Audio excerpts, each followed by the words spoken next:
Ako si Maria at ito ang aking kwento.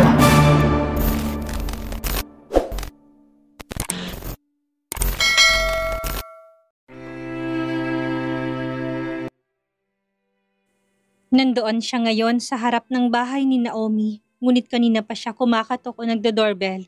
Ngunit walang lumalabas sa kanya. Imposible yon dahil sigurado siya by that moment, malaki na dapat ang anak niya at tatakbong mga ito palapit sa kanya. Well, yan ang imagination niya. Sino po kayo? Nagulat si Alicia na may marinig siya na maliit na boses mula sa kanyang tabi. Pagharap niya dito, ay natigilan siya nang makita niya ang isang batang babae na kamukhang kamukha niya. Kamukha kita, muling sabi nito sa kanya. Ikaw na bang bunso ko? Napakunot ang noo ng bata at maya-maya lang ay bigla na lang tumakbo palayo. Sandali, ngunit hindi niya ito nahabol pa dahil sa bilis nito. Muli siyang humarap sa bahay ni Naomi at sumigaw doon. Naomi! Naomi, buksan mo to! Miss, wala na nakatira dyan. Natigilan siya nang sabihin yon ng napadaan na matanda sa bahay na yon. Wala na po, pero nanditong kaibigan ko, pati ang mga anak ko. Baka si Mikay, yung batang paghala-gala dito. Hindi siya mahuli-huli ng DSWD sa bilis niyang tumakbo, hanggang sa hinayaan na lang. Maraming nagbibigay sa kanya ng pagkain dahil natutuwa sa kanya pero wala siyang maayos na tuluyan. Sandali, magkamukha nga kayo. Dahil sa narinig ay kaagad na nagpasalamat si Alicia dito at hinanap ang anak niyang babae. Madungis ito pero malusog naman ang katawan at maliksi. Tulad ng sabi ng matanda kanina, ay hindi niya ito mahanap dahil sa galing na magtago at bilis kumilos. Nagpunta na lamang siya sa malapit na presinto doon at nagtanong kung anong nangyari sa kaibigan. Nagulat siya sa nalaman na ninikawan ng bahay na yon ni Naomi at simula noon na hindi na nila ito nakita pa. Matagal nang abandonadong lugar pero ang batang Mikay na kamukha niya ang tanging naiwan doon. 3 taong gulang daw ang bata nang mangyari. Sa pagkakaalam nila ay meron tong kasama ngunit wala na silang nabalitaan pa sa natitirang bata. Hindi napigilan ni Alicia na mapaiyak dahil doon. Napahamak ang mga anak niya nang dahil sa kanya. Dahil sa kapabayaan niya bilang ina ay napariwara ang buhay ng mga to. Ngayon, nawawalang 2 niyang anak na lalaki. Bakit ka umiiyak? Napaangat na tingin si Alicia nang marinig ang familiar na boses na yon. Nakita niyang anak, iba na ang suot nito at bagong ligo na siya dahil hindi madumi. Yun na atang sinasabi ng matanda sa kanya na may tumutulong sa bata ng mga nakatira doon. Mas lalo siyang naiyak dahil doon. Ito pagkain, baka gutom ka, kaya ka umiiyak? May inabot sa kanyang bata na isang tinapay na mula sa Goldilocks. Saan galing to? Tanong niya dito. Doon sa bahay na malaki, lagi nila akong pinapakain at binibihisan. Maganda bang damit ko? Malaking ngiti na sabi nito at umikot pa sa harap niya dahil dress ang suot ng bata. Matatas na itong magsalita at hindi mo akalain na 6 na taong gulang lang ito. Pero dahil doon, mas lalo lang siyang naging emotional sa mga naririnig mula dito. Bakit umiiyak ka na naman? May pagkain ka naman ah. Mukhang maayos naman ang suot mo. Sabi sa akin ni Mama, kapag umiyak daw ako, kukunin ako ng masasamang tao. Kaya hindi ako umiiyak. Tumatakbo lang ako. Gusto mo bang tumakbo? Natigilan siya sa sinabi ng bata at doon na siya nakaramdam ng kirot sa puso. Ang mama na tinutukoy nito ay sigurado ng kaibigan niya na si Naomi. Ito ang kinikilala niyang ina, hindi siya. Sa bagay, kapapanganak niya palang dito nang iwan niya to. Nasaan ang mama mo? Natigilan to sa tanong niya at sumagot din kaagad. Hindi ko alam. Sabi niya babalikan niya ako, kaya inantay ko siya dito. Mas lalong gustong maiyak ni Alicia sa narinig. Ilang taon na naghihintay ang anak niya doon. Hindi niya alam kung buhay pa si Naomi. Nasaan ang mga kambal mo? Hindi ba dapat magkakasama kayo? Agad na tanong niya dito. Kambal? Wala akong maalala na may kambal ako. Anong wala? Meron kang kambal. 2 lalaki. Alam ko dahil anak kita. Anak ko kayo. Hindi napigilan ni Alicia ang emosyon niya dahil sa narinig. Imposible na makalimutan nitong tungkol sa mga kakambal nito dahil malalaki na sila ng manakawan. Pero dahil sa pagsigaw niya ay napaatras ang bata sa kanya na tila natakot. Hindi ikaw ang mama ko. Isa lang ang mama ko at wala akong kakambal. Pagkasabi ng anak niya na yun ay tumakbo na ito palayo doon na siyang ikinatigil ni Alicia. Tila sinaksak siya ng kutsilyo harap-harapan dahil sa sinabi na yun ng anak. Iisa lang daw ang mama niya at hindi siya. Nangihina siyang napaupo sa sahig at muling umiyak. Ano ba talagang nangyari? Nasa harap siya ngayon ng ospital na pinagtatrabahuhan ni Doktora Vera. Kung nawawala si Naomi, malamang na makakakuha siya ng sagot mula sa kaibigang doktor. Miss, nandito ba si Doktora Vera? Si Doktora Vera? Veralyn Morales? Yes, tango na sabi niya dito. 2 years nang umalis dito si Doktora. Hindi na siya dito nagtatrabaho. Nagulat siya sa nalaman pero kaagad niya ring tinanong kung baka alam nila kung saan to nagtatrabaho. Ang sabi niya ay tanungin niya ang dating assistant ni Doktora kaya pumunta siya sa OB-GYN ng floor. Miss, tawag niya dito. How can I help you? Alicia? Nakilala niyang babae. Yun ang nakikita niya lagi nakasama ni Vera noong nagpapa-check up siya. Jane, mabutit ikaw yan. Hinahanap ko si Doktora Vera. Alam mo ba kung saan siya lumipat at bakit? Pagkatanong na yun ay kaagad na lumungkot ang mukha ng babae. Inaya siya nito sa kantin ng ospital at doon sila nagkape habang nag-uusap. 3 years after mong manganak, Miss Alicia, nagkagulo sa pamilya ni Doktora Vera. Ang sabi niya sa akin, ninakawan daw ang bahay ng pinsan niya na si Ma'am Naomi at nawawala ito. Pati ang mga anak nito nawawala daw. Sobrang stress ni Doktora. Ilang buwan siyang wala sa sarili hanggang sa nag-resign siya at sinabing lilipat sa ospital ng probinsya.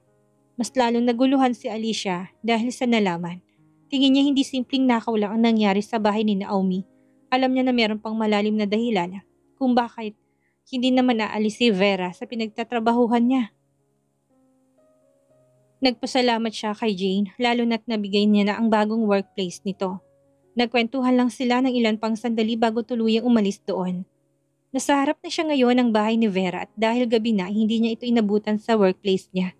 Mabuti na lang at public hospital iyon kaya nalaman niyang address nito dahil nagpanggap siyang buntis na may magpapacheck up dito. Nag-doorbell na siya at maya-maya bumukas ang pinto. Hello, ikaw ba yung buntis? Hindi natuloy ni Vera ang sasabihin niya na makilala si Alicia. Tila nakakita to ng multo nang makita siya. Doktora Vera! Tuwang sabi niya at kaagad itong niyakap ng mahigpit ngunit nagulat siya na bigla siya nitong itulak palayo sa kanya. Anong ginagawa mo dito? Ang kapal na mukha mo para magpakita sa akin. Matapos ng ginawa ng asawa mo sa pinsan ko, magpapakita ka pa sa akin? Hindi ka pa ba masaya? Tigilan mo na ako. Pagkasabi nun ng babae kaagad nito sinarado ang gate at galit na pumasok sa loob habang si Alicia ay nagulat sa narinig. Ginawa daw ng asawa niya? Ibig sabihin ba noon si Maximus ang may kagagawan kung bakit tinakawan si Naomi? Ibig sabihin alam nito na may anak siya at binalak na pagtangkaan ng buhay nila para mabura sa mundo? Umakyat ang galit sa puso ni Alicia pero pinigilan niya yon dahil gusto niyang malaman ng totoo. Sakto nag-ring ang phone niya at si Maximus yon. Let's have dinner. Nahinda ko ng divorce papers na gusto mo. Okay. Saktong-sakto. Gusto niyang malaman ng totoo mula dito mismo. Take a seat. Gumiti ng bahagya si Alicia nang paghihilahan siya mismo na Maximus na maging ex-husband niya na ngayon. Sino nga bang mag-aakala na asawa niyang pinakasikat at pinakamayaman na businessman sa mundo na si Maximus? Sa halos 6 na taon nilang pagkakakasal ay walang ibang nakaalam sa katotohanan na yon dahil na rin sa kagustuhan niya na ilihim ang lahat. Nung una hindi niya kilala si Maximus kaya nga pumayag kaagad siya na maging bride nito. Pero nang makilala niya ito doon siya nabahala. Alam niya na maraming tagahangang lalaki na halos baliw na baliw sila. Example na dyan ng panahon na nagtatrabaho pa lang siya. Narinig na niya ang pangalan nito sa mga katrabaho, kaya talagang hindi niya inasahan ang ina-admire nila ang mapangasawa niya. Pero hindi katulad ng mga nagpapakasal na mahal nilang isa't isa. Sila hindi. Nagpakasal sila dahil kailangan ni Maximus ng bride, while her, kailangan niyang mabuhay para maipanganak ang mga anak, na ngayon inawawalang dalawa at hindi siya kilala ng bunso. Sa totoo lang hindi niya alam kung bakit napunta sa ganunang sitwasyon. Ibang-iba ito sa kanyang naiisip at pinapangarap na mangyari. Though, alam niya na hindi siya basta-basta matatanggap ng mga anak sa tagal ng panahon na wala siya, pero hindi sa ganitong paraan. Where is the divorce papers? Yan kaagad ang tanong ni Alicia na makaupo siya sa upuan, habang si Maximus naman ay natigilan sandali at napapikit ng mahigpit sa upuan, na hinila niya para sa asawa. Kadarating ng nila at ito kaagad ang hanap sa kanya ng babae. Naiinis siya, hindi niya yun nagugustuhan. Pero kahit na ganun ay kinalma niyang sarili. Lalo na't paulit-ulit na nag-e-echo ang boses ni Gian sa kanyang isip. Kumalma ka at huwag pairali ng init ng ulo. Napailing siya doon at naupo sa kanyang upuan. Let's talk about that later. Let's eat first. Wala nang nagawa si Alicia dahil sumenyas na si Maximus sa mga waiter na naroroon.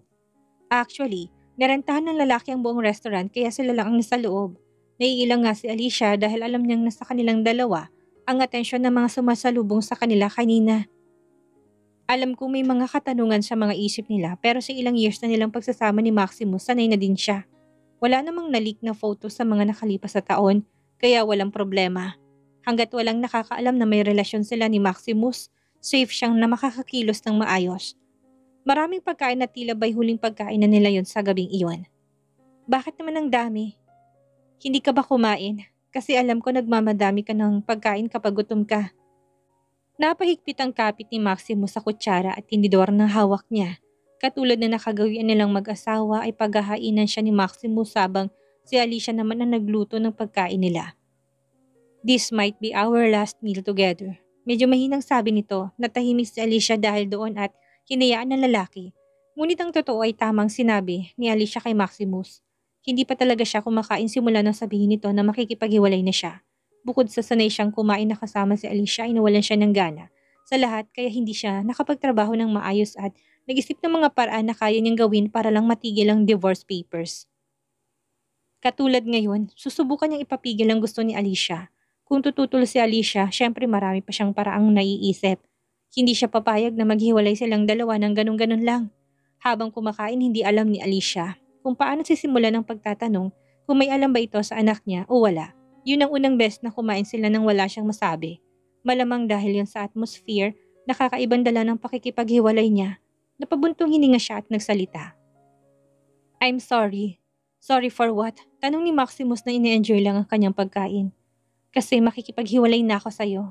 Well, sa contract naman talaga natin, 2 years lang. Pero dahil nagkasakit si mama, na hindi ko ginusto at walang may gusto, tumagal tayo ng ilang taon. Yes, tamang nabasa mo. Dahil tumagal lang sila ng 6 na taon pa dahil nagkasakit ang kanyang ina. Pareho nilang ayaw ma-stress lalo ng ina ni Maximus kaya nag-agree sila na hanggang sa gumaling ito. Last year pa sana yun kaso kita niyang tuwang-tuwa pang mama ni Maximus sa kanya kaya hinahayaan niya.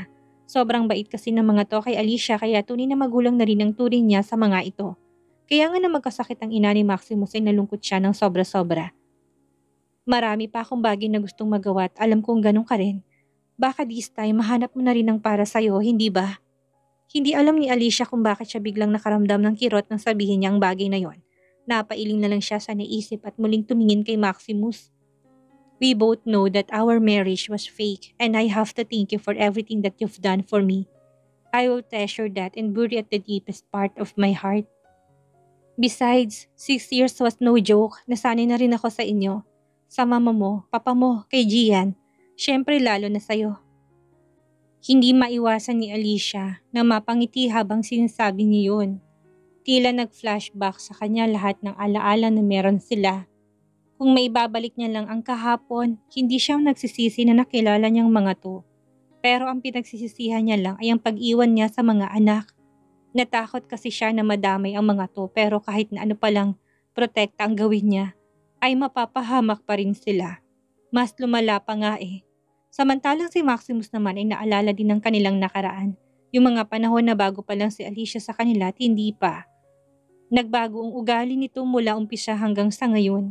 Habang tumatagal na ay nahulog ang loob niya sa asawa. Yes, mahal niya si Alicia. Kaya nga nasabihin nitong tungkol sa divorce ay nawala na siya sa kanyang sarili. Hanggat kaya niya ay gagawa siya ng paraan. Huwag lang itong mahiwalay sa kanya. Paano si Mama? Napabuntong hininga si Alicia sa tanong na yun ni Maximus. Alam niya na mababanggit nito ang ina. Siyempre pareho silang may care para sa ginang. Ayaw nilang pareho na ma-stress ito at muling magkasakit. Don't worry, I will remain to be friends with your mom. Ayaw ko rin namang maulit ang nangyari noon kaya hindi ko nahayaan yon. Nang magkasakit ito ay lahat sila naging matamlay. Lahat sila nahihirapan. Mabutit nandun si Alicia. Si Alicia ang nagtiyaga na mag-alaga at mag-aruga dito. 24/7 siyang nasa tabi ng ina ni Maximus. Hindi niya ito iniwan sa lahat ng okasyon lalo na kaarawan nito. Are you really sure you wanted a divorce? Napahigpit ang kapit ni Alicia sa kanyang kutsara at tinidor. Yes, gusto ko nang makipag-divorce. Labas man sa ilong ay diretsong sinabi yun ni Alicia kay Maximus, habang nakatingin ng seryoso dito. Buo ng desisyon niya at wala nang makakapagpigil pa sa kanya. Lalo na ngayong nawawalang anak na 2 anak. Okay then, let's finish our dinner so you can sign the papers. Tumango lang si Alicia sa sinabi ng lalaki at hindi na tumingin dito. Habang si Maximus ay palihim na tinitignan ng babae, minamasdan bawat kilos nito na tila merong gustong malaman mula dito. Nang matapos kumain ay pinirmahan na ni Alicia ang papel na sandali niyang ikinatitig dito. Ilang taon din silang nagsama at sa ilang taon na yon ay nahulog na rin ang loob niya. Sa lalaki ngunit hindi siya ang para dito. Para sa kanya isa siyang sinungaling na asawa at pabayang ina.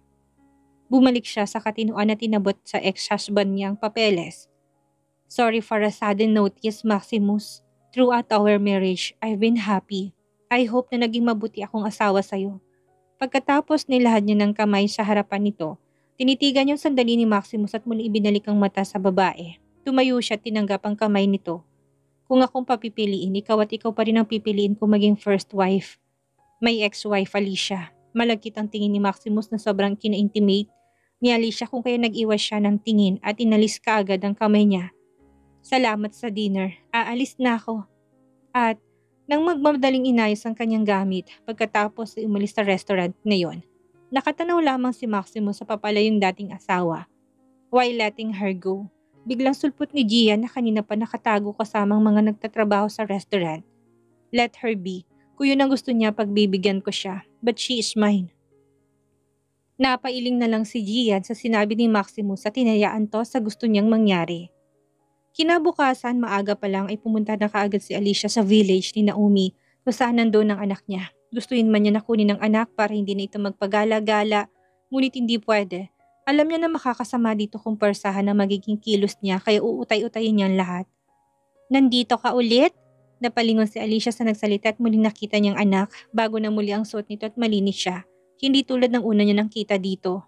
Binihisan at pinaligo ulit ako ng bahay doon. Agad na sabi ng anak na mapansin nitong pinagmamasdan niya to. Matalas ang isip ng anak, alam agad nitong nasa isip niya kahit nakakakita pa lang nila. Mukhang lumaki ng matalinong anak kahit na pinabayaan niya. May dala akong pagkain. Gusto mo ba na sabay tayong kumain? Thank you but no thanks. Di pa ako gutom.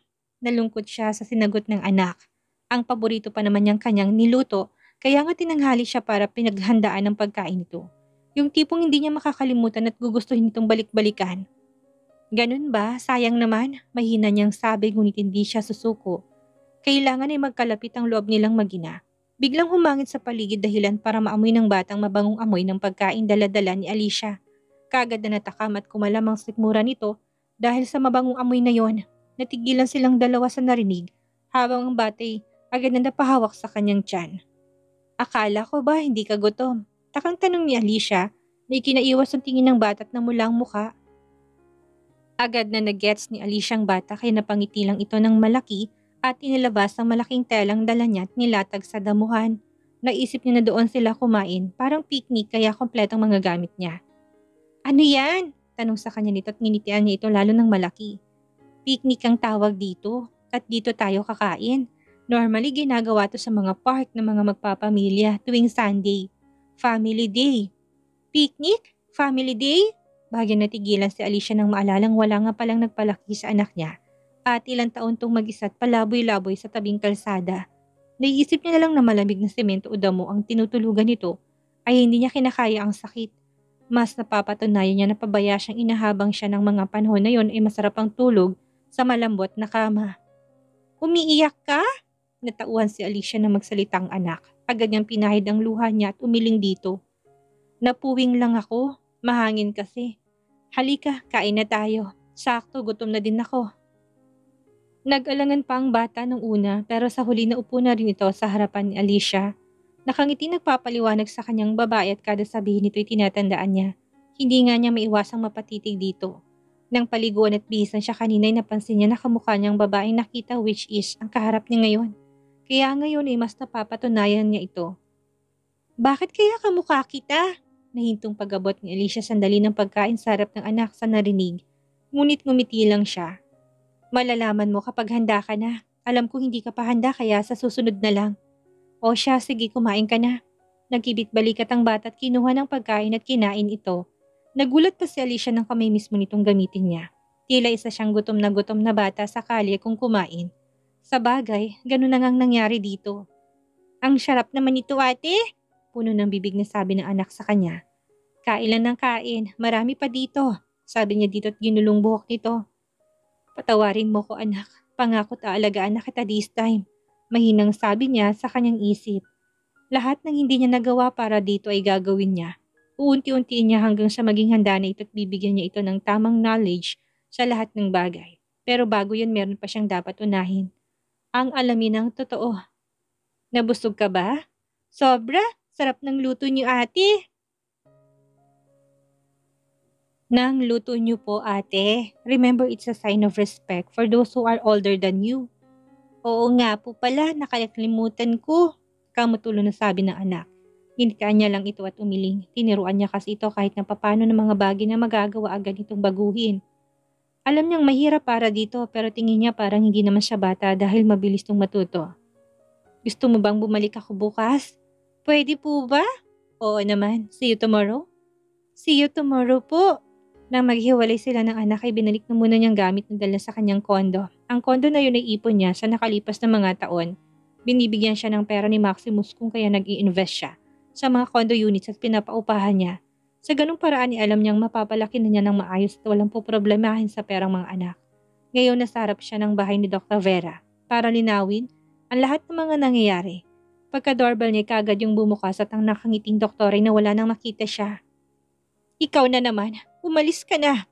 Bulyaw nito sa kanya pero kagad niyang pinigil ang pinto sa pagsara nun. Doktora, nandito ako para linawin ang lahat. Walang kinalaman ng ex-husband ko sa nangyari at kaya ko yung patunayan. Natigilan ng babae sa narinig at napaluwag ang kapit sa pinto. Ex-husband? Yes, nakipaghiwalay na ako sa kanya. Sino nga kayang lalaking sinasabi ni Dr. Vera na dahilan para pagnakawan ng bahay ni Naomi? Nasaan na nga kayang kambal? Mahanap pa kaya ito ni Alicia? At anong plano ni Maximus sa ginawang pakikipaghiwalay ni Alicia sa kanya? Yan ang ating aalamin sa susunod nating kabanata.